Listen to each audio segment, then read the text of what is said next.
The views expressed and the opinions given by the individual host, guest, random reptoid, or chupacabra may not necessarily reflect those of AM 950 Radio, its affiliates, or its sponsors. Now, it's time to step into the unknown.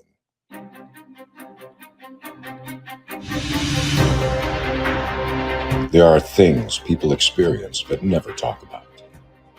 A shadow moving in the corner, flickering of the lights, a disembodied voice. We invite you to talk with us. Share your story, share your experience, because this isn't just your story, this is our story. This is GhostBox Radio with Greg Bakun. And this is GhostBox Radio on AM 950, where every night we talk about the paranormal, ufology, Bigfoot, and so much more. Everyone, hope you're having a happy Lincoln's birthday, because as we are airing this tonight, it is Lincoln's birthday. And I have wanted to bring someone on for a very long time. And I read a lot of books for the show, and there are so many great books, and I am blessed that I'm able to read so many, but one has stayed with me for a couple years now, and I really wanted to be able to get our guest on tonight. And the thing with our guest is that, he's a busy man. He has a lot going on. He keeps writing books. He keeps doing events. He keeps, doing podcasts. So it's the fact that we're able to get him on at all is very exciting. And I am just thrilled to welcome Troy Taylor to the program tonight. And if you don't know Troy, you're going to want to kind of see what he does. And you can go over to AmericanHauntingsInc.com. There you're going to be able to see the books and the other people that write books there, as well as events, everything else, newsletter, podcast. It's really great, but I wanted to focus tonight on a book, like I said, that I read 2 years ago, and I'm a slow reader. I try not to be, but I am a slow reader, and this was worth taking the time to read, because it's so layered, has so much information in it. The book I'm talking about is One Night in Washington: The True Story of America's Most Haunted President. We're talking about President Abraham Lincoln today. Troy, welcome to GhostBox Radio. Hey, thanks for having me on. So I'm happy to be here. Well, thank you. And I read this book, and here's the thing about it, folks, that I just love about it is that, you could easily have just gone to the highlights of maybe the paranormal stuff, everything else, but you give such a background to the life of Lincoln. And I think what's important about that is that all that really plays into is the stuff that comes later in his life. You're showing us the making of this president and the making of this man, and the detail. It's just amazing, the detail that you can find about Abraham Lincoln. Well, I grew up in Central Illinois, so I spent a good part of my life in an area where he lived, not necessarily grew up, but spent an awful lot of his years. And so I've always been fascinated with Lincoln. And it was a story that I wanted to tell as in-depth as possible, because for one thing, I write a lot about history, but I try to write about the history that isn't what you're going to read in, a school book, or, especially something that you're going to read about Lincoln in a mainstream history book, because mainstream writers about Lincoln, and I understand where they're coming from. They want to write about, his political life, how he became, interested in the abolition of slavery and that kind of thing. And while all of that is important, there are so many other elements to his life that are unusual, that are strange. And, when I say America's most haunted president, I don't think it's any exaggeration, because this is a guy who grew up surrounded by, his mother's family were involved in folk magic. And these are the kinds of things he grew up knowing about, believing in the superstitions, the traditions that came with it. His mother dies at a very young age, and and sort of abandons him, and then he gets a new stepmother who is practically his best friend, and all these things shaped his life. The accident that happened when he was a boy that almost killed him, that's something that I think plays a very big part in what happened to him in the years to come. I mean, there's no way we can know that Lincoln's melancholy or even his psychic visions that he would later describe himself to other people. This isn't something that we just kind of conjured up out of thin air. There's no way to know if they were the result of him nearly dying as a boy, but there's a chance they were. There's a very good chance this affected his entire life. I mean, I think there were so many things that affected his belief systems and what he would go on to do in his life that happened in the early years. And even, after he had become a lawyer, these were things that I think were so important. And I wanted to make sure that the full story was told. Death is a very big part of his life. Do you think even more so for Lincoln, or is that the period of time? I mean, death, there's so much that we know now about diseases and whatnot that we didn't back then, but it just seems like Lincoln and Mary Todd Lincoln certainly had a very tragic life. Yeah, oh yeah, for sure. And with Lincoln, as I mentioned, losing his mother the way that he did, and there was always a rift later between he and his father, where he and his stepmother were very close. He and his father never really were, and maybe that was a product of the time too. But he also saw, there were a number of deaths in his life that really left an effect on him, according to his friends, his biographers. Maybe Lincoln didn't talk about, too much about, losing Anne Rutledge when he was living in New Salem, and as he was trying to become an attorney. And a lot of people will not necessarily dispute the story, but they'll play down the importance of it. But yet his friends and biographers who knew him personally, these aren't guys just going back writing a book, they knew how it had an effect on him, and it would continue to have an effect on him.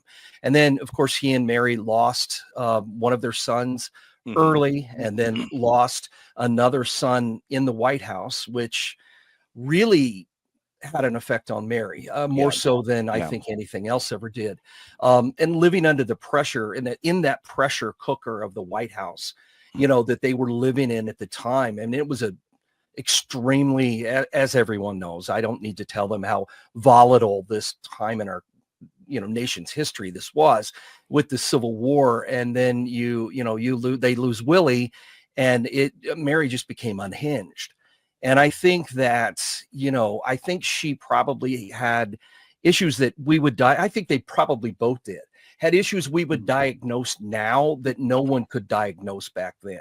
Sure. Whether, it was some sort of manic depressive type thing, or it's impossible to say, exactly what was going on. And I know a lot of people have tried, but I don't think there's any way we can know for sure. But I'm sure that was part of the, Lincoln was always described as having melancholy, which was, in the mid 19th century, that was just kind of one of those toss-up words for people who are sad. Now we call it depression, and probably deep chronic depression on Lincoln's part. But back then, he was a sad guy. Well, of course he was. I mean, he'd seen a lot of tragedy in his life, and, he was trying to steer a country through a war that, for the first couple of years we were losing, and so that made a huge difference in everything about them. So tragedy played a huge role.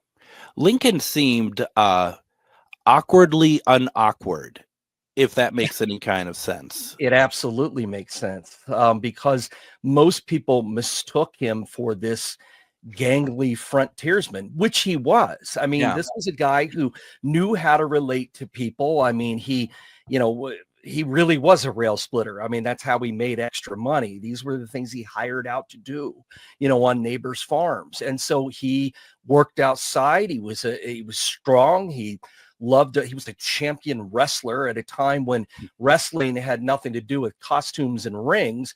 It was beating the hell out of each other, you know, and in a good natured kind of way, usually.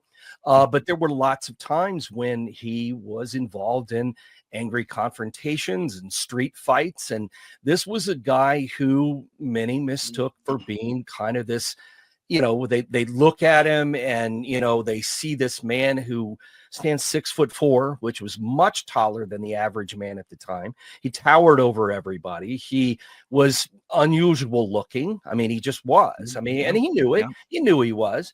And newspapers would describe him as looking like a gorilla and all kinds of horrible things they would say about him. And, you know, they would picture him just being kind of a dumb farmer. And instead, he was well-read. He was extremely intelligent and knew about politics. He knew about law, and he knew about, you know, religion and, you know, anything you could possibly imagine. He'd read a book about it because that's all he had to do in many occasions. When he was a kid growing up, his stepmother had encouraged him to read everything he could get his hands on, and it paid off in life. And so he was an awkward looking man. And, you know, he would show up in meetings at the White House and take his shoes off and put his feet up on the table. And these are things that people didn't do in polite society, but he didn't really care. And I think he often played up that image, you know, because he knew that people thought they could take advantage of him, and they actually couldn't. And it was always to his benefit. It's and one thing that I really liked about the book and reading about Lincoln before we get into anything paranormal and supernatural is the fact that, you know, the Lincoln that you see as a young boy is the same Lincoln that goes to the White House. There doesn't seem to be any sort of you know, changing of you know, not even opinion, but kowtowing perhaps to any majority sensibilities, and that, you know, that really shows that the character of Lincoln was a consistent and strong one. Yeah, absolutely. You know, he was always someone that people knew that they could talk to about anything as far as intelligence wise goes. I mean, he would, you know, deliver speeches and things standing on a tree stump. You know, this was a guy who had a lot of his belief system shaped early on. You know, he went down to New Orleans with his cousin. One of the first things he did as an adult, you know, a young adult. And his cousin always believed that that's what shaped his belief, not only in perhaps prophecy when it came to the paranormal, but also his belief in slavery and the fact that it was wrong, because he saw the slaves in chains for the first time really in his life, saw these groups of slaves working on the wharfs in New Orleans, or, you know, being led by chains and sold at auction. And that had an effect on him. And, you know, he came home and he moved to, you know, New Salem, this little village that was just kind of getting started, ran a store, became a postman, you know, one of those guys that everybody knew you could count on, and became an attorney. And, you know, the people whose cases he represented at trial, including a couple of fairly famous, at least in backwoods Illinois, you know, famous murder trials, you know, and so there were people whose lives he literally saved on many occasions, and they were happy to see a guy like him go to the White House. But, you know, the thing you have to remember is, you know, he won on a minority, because there were, of course, again, you can look at that and say, well, you know, he didn't win the popular vote. That's because no one did, because back then, like 10 guys ran for president at the same time. Sure. But he had all the votes that he needed. And, you know, people were a little shocked, you know, that this is who they were putting in the White House, until they realized that, you know, he was a genius and he knew what he was doing, you know, and a lot of that he would credit to his beliefs in the supernatural, believe it or not. You know, these were things he never shied away from talking about or admitting. It's incredible. Before we head off to break here, I just want to say one of the things too that was surprising to me, and not in the supernatural realm once again, is the sheer amount of stuff Lincoln did for a living or for his life before he became president. It seems like it's 5 lifetimes. Yeah. Oh, for sure. I mean, the travels that he made, and then, you know, he was a soldier in the Black Hawk War. He ran a store. He was a postmaster. He, you know, became an attorney. Back then, you know, had to read several books that's Yeah. what made you an attorney. But he did Yeah. it. He did everything he needed to do. So. Gosh, it's just amazing. Why don't we go ahead and do this? Let's take our first break. When we come back, let's get into the supernatural side of things, and also want to talk a little bit about the climate of the time, because I think it plays a big part, especially for Lincoln to get to Washington. You're listening to GhostBox Radio on AM 950.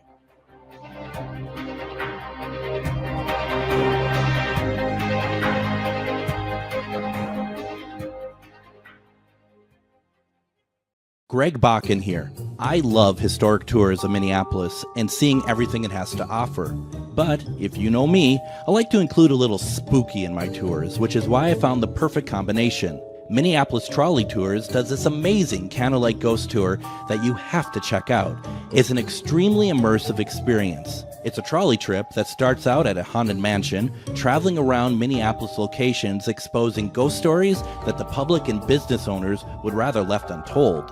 Then a tour of the aforementioned haunted mansion where ghosts of past residents from the 1800s reside, plus a lot of surprises to discover. Next, experience Gertrude's After Hours. Did I mention Gertrude is the mansion's most famous ghost? Maybe she'll show up. And you finish up the tour at Gertrude's Lounge in the haunted basement of the mansion with refreshments and Q&A. The trolleys are climate controlled and the mansion is restored to perfection. Check out MinneapolisTrolleyTours.com for more information. Greg Bakun here. I've told you about the out-of-the-world roast beef sandwiches at Maverick's Real Roast Beef, but I haven't told you about their Philly steak sandwiches, turkey bacon avocado sandwich, BLT, crispy chicken, fish sandwiches, brisket, or pulled pork. Okay, you get the idea. They make a lot of delicious food to the same standard as their famous roast beef sandwiches, and now I'm starving. I'm going to go to Maverick's Real Roast Beef off Lexington and Roseville, and you need to go too. Check out their menu at mavericksbeef.com. What you wear is important. It should be fun, creative, and expressive of your own personality. At Grady Gear Company, we believe that clothing is more than just fabric and threads. It's a form of self-expression and a way to stand out from the crowd. Grady Gear is more than just a clothing brand. We're a community. We're here to inspire and motivate you to embrace your true self. We are a locally owned small business who do custom clothing orders too. Find us at GradyGearCompany.com. Have you ever met someone who not only can help you on a deep spiritual level, but also potentially change your life? Refined Divine is an extremely gifted psychic medium who travels the nation and lives right here in the Midwest. And she offers mediumship, mentorship, house and business parties, energy healing, palm readings, and so much more. Refined Divine has helped thousands, and she can help you. Hi, this is Psychic Medium Deb. I cannot wait to hear from you. You can go to refineddivinepsychic.com. And welcome back to GhostBox Radio on AM 950. My name is Greg Bakun. Thank you very much for joining us tonight. I'm having a great conversation, and I've been wanting to have this one for a very long time. And tonight we have author, researcher, lecturer, he's podcaster, he's an everythinger, Troy Taylor. And you got to go over to AmericanHauntingsInc.com, and there you can find out about haunted history, books, tours, events, all that stuff. And tonight I am being selfish and I want to talk about the book One Night in Washington, the true story of America's most haunted president, that you can get on the American Hauntings books, or it's actually AmericanHauntingsBooks.com, but you can also, I think, Troy, we can get to it through AmericanHauntingsinc.com, right? Absolutely. Yeah, that's kind of the main clearinghouse that sends you everywhere. Yeah, absolutely. You were listing all the things I did, and I'm starting to sound like Abraham Lincoln now. You are. Yeah, too many jobs. It's yeah. Well, and here's the thing too. It's like, someone might wrongly think you wrote a book or two, and that is not the case with you. How many books have you written? Well, I've got 151 that have been out since the end of the year. I had one come out in November, so I haven't even read 151 books. I probably have. I'd like to. Well, for the sake of radio, I'll pretend I have. You have. Yeah. We're talking. It's Lincoln's birthday today, and we're talking about. I mean, clearly, Troy, you've always admired, been a fan of Lincoln. I have as well. I want to talk a little bit, because I think this plays into just in current, and I'm not getting into current politics, but I mean, I think one of the things that was almost sobering for me and actually helped me just in whatever side life is, it's tumultuous for everybody, I believe, at the moment, and Sure. has been for some time. Like the links Lincoln had to go to travel to Washington for his own inauguration for his first term. That's actually, to me, very scary about how early on we might have lost him. Yeah, it's we talk about the country being divided, and I don't think we can even compare today to how it was at Mhm. in 1860. This was a time where the fight against slavery and the battle between the North and the South really had erupted into war, but the division between people and the way half of the country felt about the other half of the country, and how half of the country felt about Abraham Lincoln. It may have been more than half the country, because I'm sure there were other people, even in the North, who were not fans of Lincoln's. And getting to Washington was not just, it wasn't something you'd jump on a plane and zip over for your inauguration. I mean, not only was it a long train ride, but Lincoln had already planned this route, and they had wanted to really make it a celebratory thing and try to kind of bring the nation together. And instead, the number of death threats and warnings that were received by the time that Lincoln got, to Baltimore, there were huge fears that he was in big trouble and that someone would kill him before he ever got there. And they literally had to sneak him into Washington just to get him to the Capitol. They had to go in disguise. A future Secret Service agent, a woman, actually kept him alive the entire way. And, she pretended that he was her invalid father, and they just sort of smuggled him into the city. And, of course, that then made him a target for derision by his enemies. But I think at that point, most people realized that things were bad and were going to soon get worse, as they did. And, within a month of the inauguration, you already had, things happening at Fort Sumter, and the nation was at war. So Lincoln never even had a chance really to govern our country when it wasn't at war, because as soon as the war ended, of course, he was assassinated. But he did rejoin the country. And I think that things might have even have been a lot different if Lincoln had not been assassinated. And the way that he envisioned bringing the country back together was not what happened afterward, when, a lot of the people who, had been on his side wanted revenge. They didn't want to join things. And I think we're still suffering. Honestly, I know it was a long time ago, but I think we're still suffering from that today. I really do.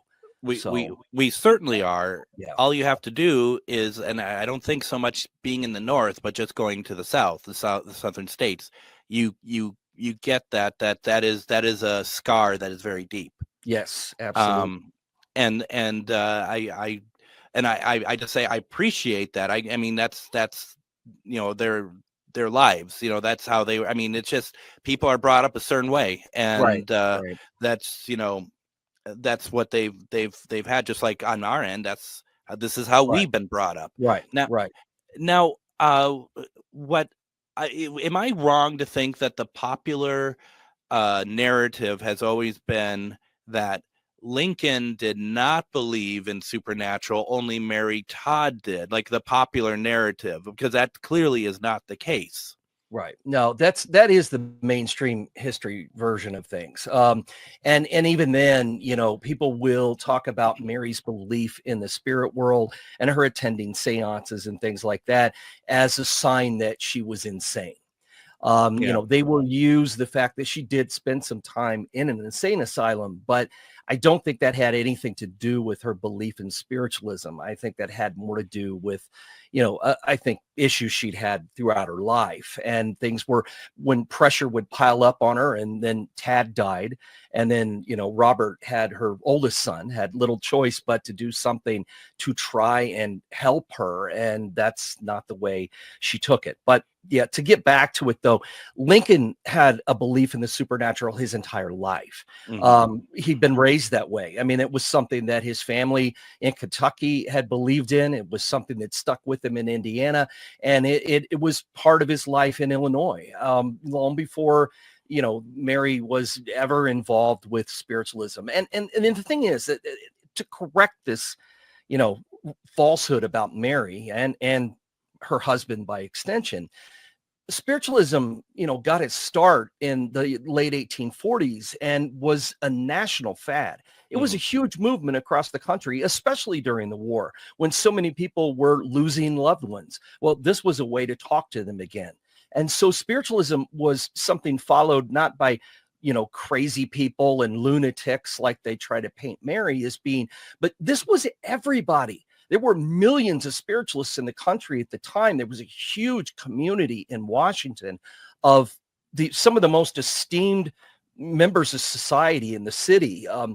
Lincoln's generals, many of the people who worked for him, were believers in spiritualism and regularly attended seances. And according to many of them, their private diaries, letters they wrote, even a book by Mary's favorite spiritualist, Nettie Maynard, Lincoln also attended the seances. Now, whether he attended because of Mary, that's entirely possible, but she recounts a lot of private conversations that she had with Lincoln about his own beliefs. And we know that he had them because he often talked about them, going all the way back to election night in 1860, when he had that vision of seeing two faces in the mirror. And, his interpretation that Mary gave him was that, he would be elected twice to be the president and would not survive his second term. I mean, that was something that she believed. He didn't know. He saw it as what it was. He believed it was some sort of vision. And he probably thought it was a really far-fetched explanation too, because another thing to remember is at that time in history, no president had ever been elected to a second term. Lincoln was the first. No one else ever had been. So that was something that he didn't even know would ever happen. And so, the fact that he did attend all these seances, things, is largely ignored by, again, mainstream history. Well, and I also think too that isn't it also to be said that there was a lot of spiritualism in at the time, but there's also a lot of fraud. So to try to find the right and a believable person, I think was something that a lot of people probably ended up being taken for. Yeah, and that's sort of the sad thing about what happened to Mary, because in the early days there was some fraud.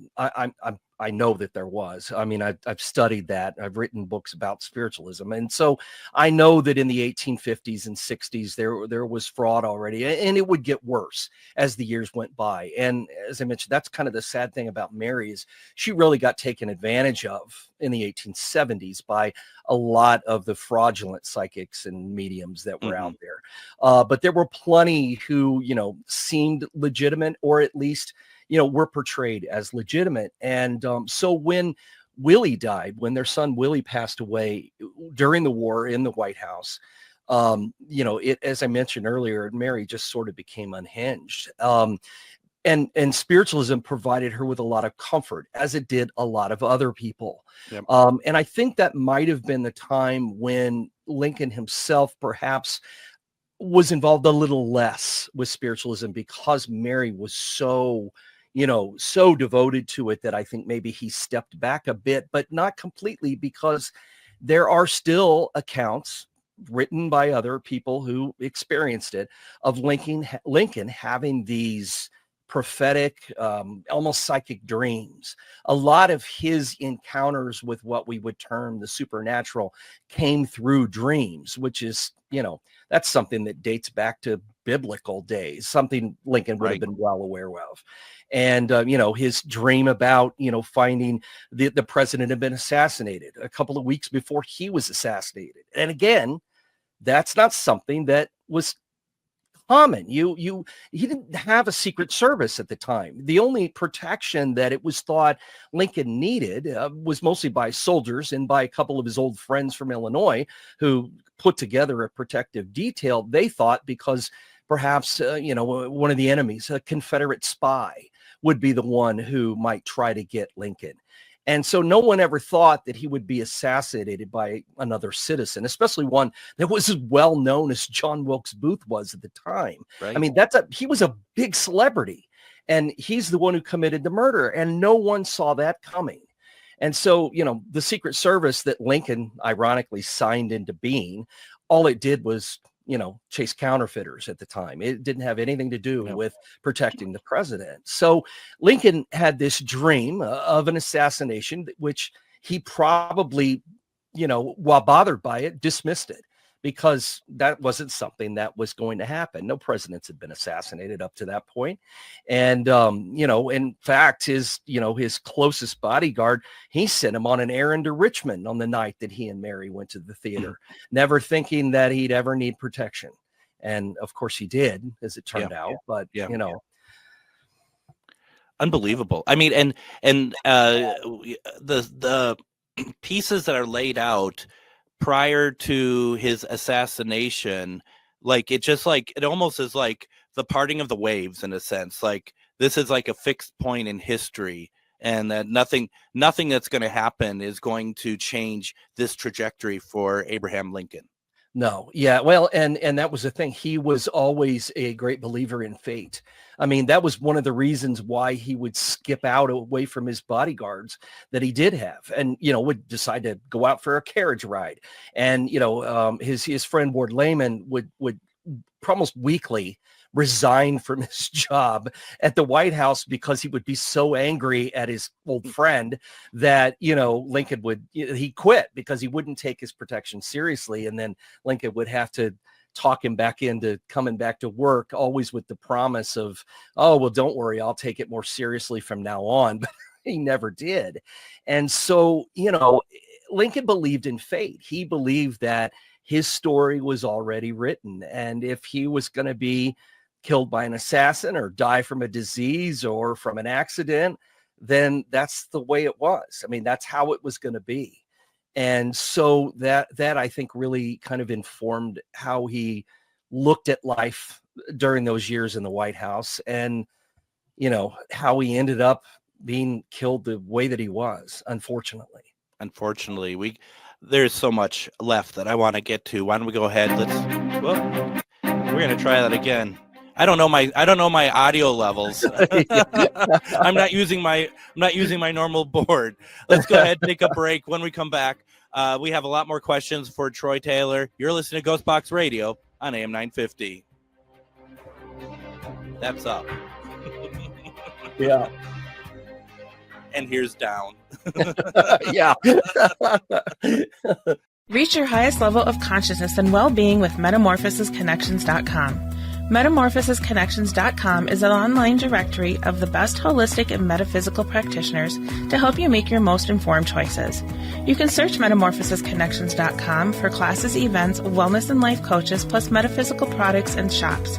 You can also search for a wide array of healers from all modalities, including EFT, sound healing, energy healing, light therapy, ancestral healing, shamanic healing, reflexology, past life regressions, hypnotherapy, yoga, and more. And if you're not sure where to start, the search feature on MetamorphosisConnections.com is tailored to help both those who know what they are looking for and those who are just starting.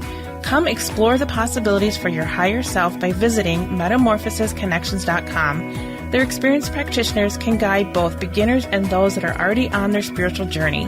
That's MetamorphosisConnection.com, your link to direct you on your spiritual transformation. Lilliput in Coon Rapids dares you to take part in their Haunted Mansion escape room. 100 years ago, a family suffered a tragic incident.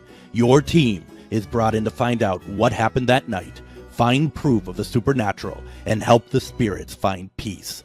Are you up for the task? This incredible escape room is filling up fast, so book now. Also, a perfect outing for work team building. Go to lilyputt.net now to book your experience today. Greg Bakun here. Like many of you, I still collect physical books, and not just any books, but books about the paranormal, ufology, Bigfoot, and so much more. I go to Megas Books and Herbs, located in the Arts District of Minneapolis, but books are only part of it. Megas Books and Herbs offers crystals, jewelry, herbs, oils, and consultations on how to use this stuff. Check out their in-store classes and events too.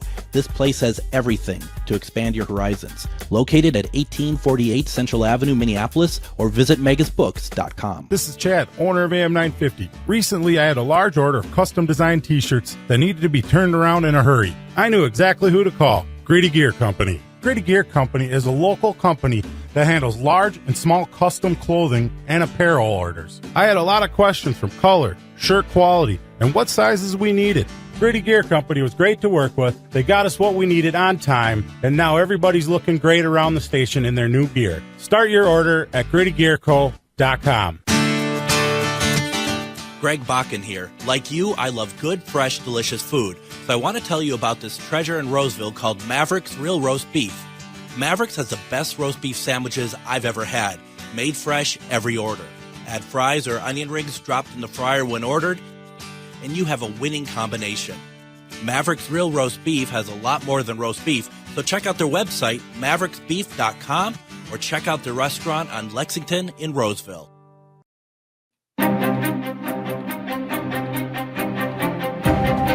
And welcome back to GhostBox Radio on AM 950. My name is Greg Bakun. Thank you very much for joining us on Lincoln's birthday, and I am really excited. I've been enjoying this conversation about the book written by Troy Taylor, One Night in Washington, the true story of America's most haunted president. And once again, please go check out American Hauntings Inc. .com.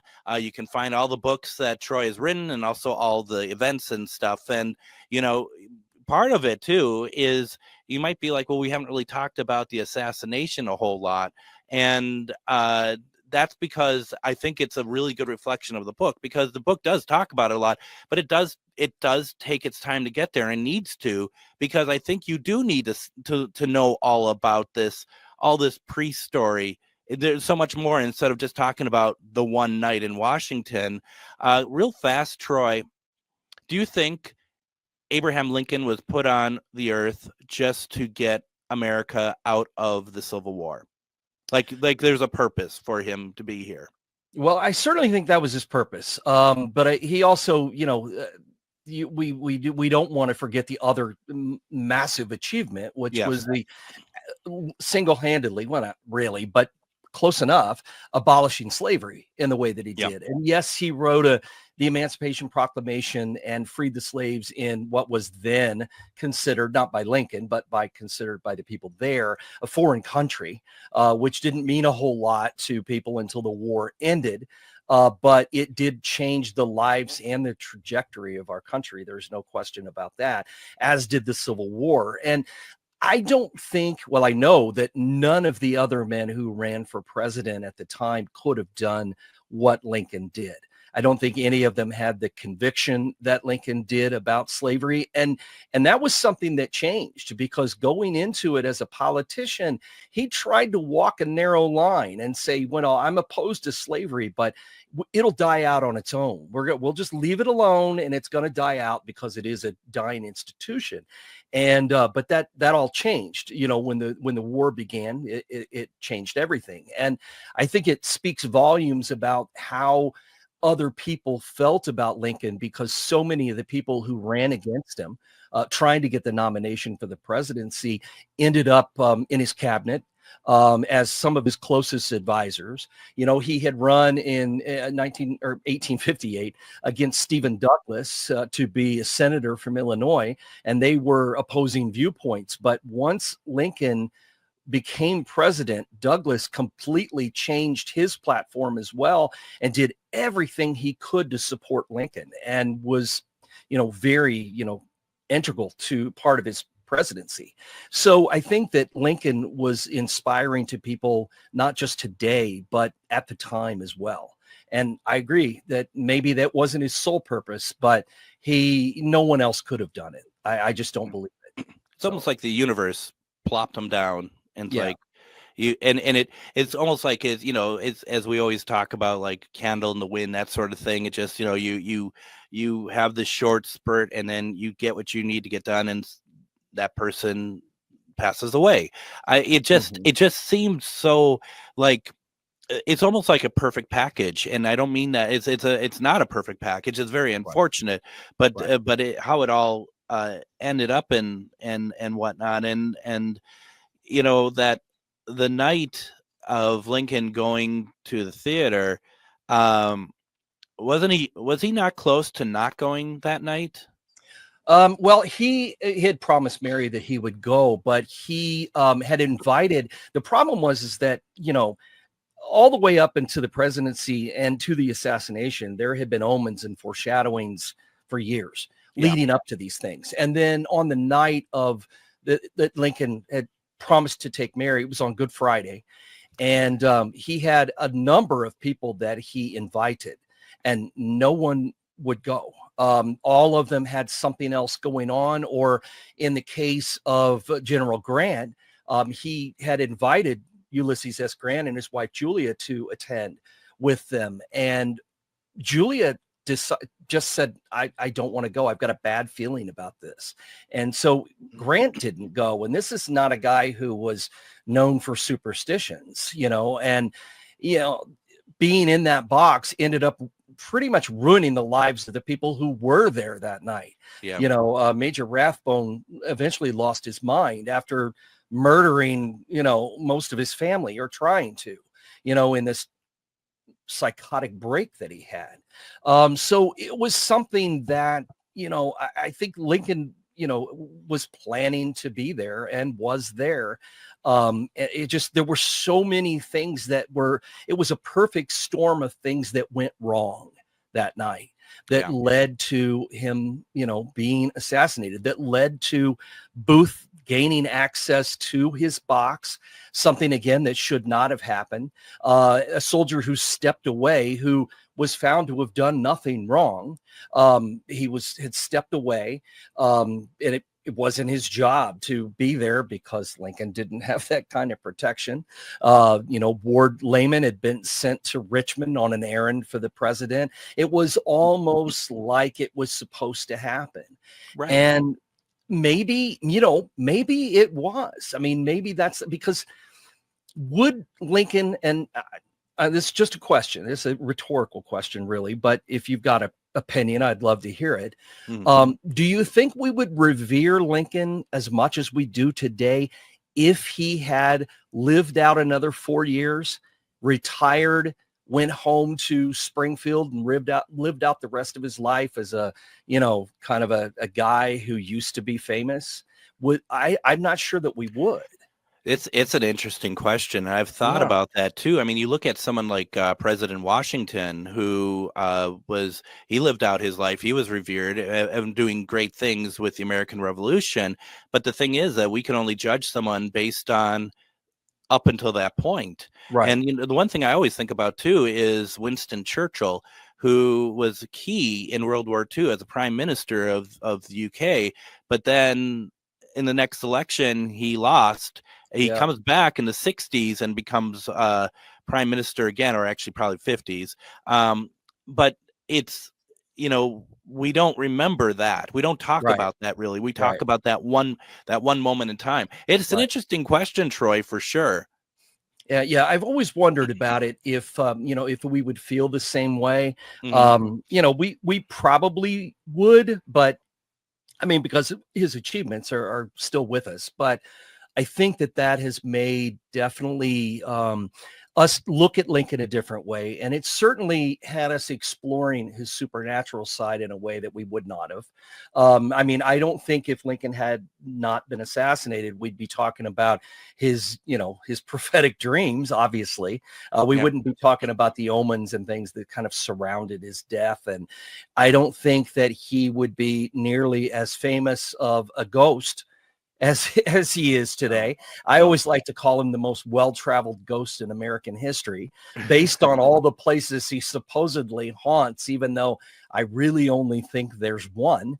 But there are so many stories linked to him and because of all of the supernatural stuff that surrounded his life. Some of those dreams that he has had, especially the one where he's walking down the corridor to just come across his own, body in the casket.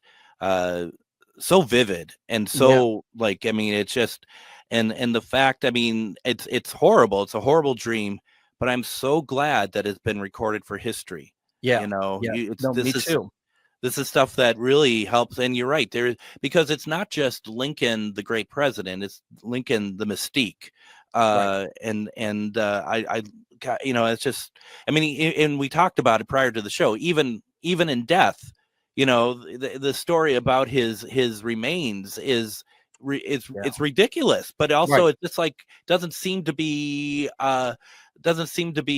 like surprising considering who we're talking about. Right. And I think that, the events after his death again has cemented his legend in the way that they have, because never before and certainly never after in American history has anybody taken the body of really just about any fallen celebrity, let alone a president, and spent 3 weeks traveling across the country with it, stopping in various cities, putting the body on display. And, literally millions of people turned out to see his body during that trip, and went berserk. I mean, people would go out crying and screaming and throwing themselves on the coffin and things. And it changed everything about the way that Americans treated and looked at death up until that point in our history. It changed mourning customs permanently. The things that happened during that particular train trip. And it's not surprising that it made such an impression on the country that not only did it do that, but it also left, the most famous story of a ghost train behind, of reliving this train that took Lincoln on this epic journey. I mean, no other president can say anything like that. He made such an impact on our country. And the fact on this train trip, there's a picture of Teddy Roosevelt as a child watching this. Right. He and his brother looking out the window of their father's office. Yeah. I mean, and it made such an impression on him that, later he would talk about Lincoln's ghost when he was in the White House. He was one of the first presidents that actually talked about, the presence of Lincoln in the White House, because this one experience from being a child had always had him revere Abraham Lincoln. So. And if we're talking photographs, just the forewarning, the second inauguration with John Wilkes Booth in the background, being found in the, watching from, 20 yards away, practically from the president. He could have shot him right there, but he was already, plans were already in the works. The conspiracy had already begun by that time, so it's, there's some amazing stuff. And it's almost like this is all par for the course for this story. I mean, it is such a well-balanced and well-threaded story. And even the fact of on TV in the 1950s, this 90-some-year-old guy is like, I on television as part of a game show, I saw some important moment in history, and he was there the night of the assassination as like a 5-year-old or something like that. Yeah, just a child. Yeah, unbelievable. This is, and once again, I'm gonna just say I've read a lot about this, but Troy, your book, One Night in Washington, folks, you want to pick this up and give it a read and take your time with it and really, really just devour it. Really let it sink in. There's so much detail. We have 3 minutes left, and real fast. How long did it take you to write this book? It was a little longer than a lot of them, but I guess the beauty of the book is that I'd already had such an interest in Lincoln anyway, and had written snippets of different things, about his funeral train, or I'd written about, the night at Ford's Theater, or I'd written about some of his, his omens, his dream omens and things. So it was really just a matter of putting it all together, trying to keep in the history without getting bogged down in what would be, textbook kind of stuff, finding the more unusual things and trying to keep it moving and entertaining. And that was what I wanted to do, because a lot of times you find with the history in a lot of the books, it will appeal to people who might not read it otherwise. If they know there's the reward of a ghost story or a conspiracy or an unsolved mystery waiting for them down the line, it makes the book a lot more readable. And so that's what I always try to do. And I really enjoyed writing this one. It is one that has stuck with me, and it's one of my favorites. So. It's one of my favorite books I've ever read, and I'm going to just let folks know we really didn't get to any of the supernatural stuff in this. I'm actually surprised that I didn't take us there more, but we started, we dipped our toe in it. So right. They've got plenty of stuff to find when they pick up the book then. You truly do. You will not be disappointed by all the stuff that you've uncovered, and that stuff that, quite frankly, because I didn't think Lincoln was into any of this, that stuff that he did really surprised me. So 100%. That's great. Well, thank you. So I appreciate it. Real fast, what's your most recent book? My most recent book was called The Devil's Carnival, and it was a history of circuses and sideshows and things in American history. So it's a lot of circuses, a lot of midways and fairgrounds, and some of the disasters and the ghost stories left behind by some of those things. That one was a fun one too. Oh my gosh. I can only imagine. Oh my God. I mean, you go there when there is no disaster, and it's kind of scary, some of these places. So I can only imagine. Oh, once again, folks, I want to make sure that you check out AmericanHauntingsInc.com. This is a great website. You can see everything that Troy has written, all of his events and stuff. And honestly, Troy, I hope that you come back. I'd love to talk to you about more of your stuff. Yeah, no, I'd love to. No, I enjoy this a lot. So yeah, just count me in. I will. I'm going to hold you to it. Okay. All right. That's fair. The book, once again, is called One Night in Washington. You can go ahead, get it over at AmericanHauntingsInc.com. Troy Taylor, thank you so much for being with us tonight. Thanks a lot. Take care. You too. We'll be back tomorrow, everyone. Have a good night.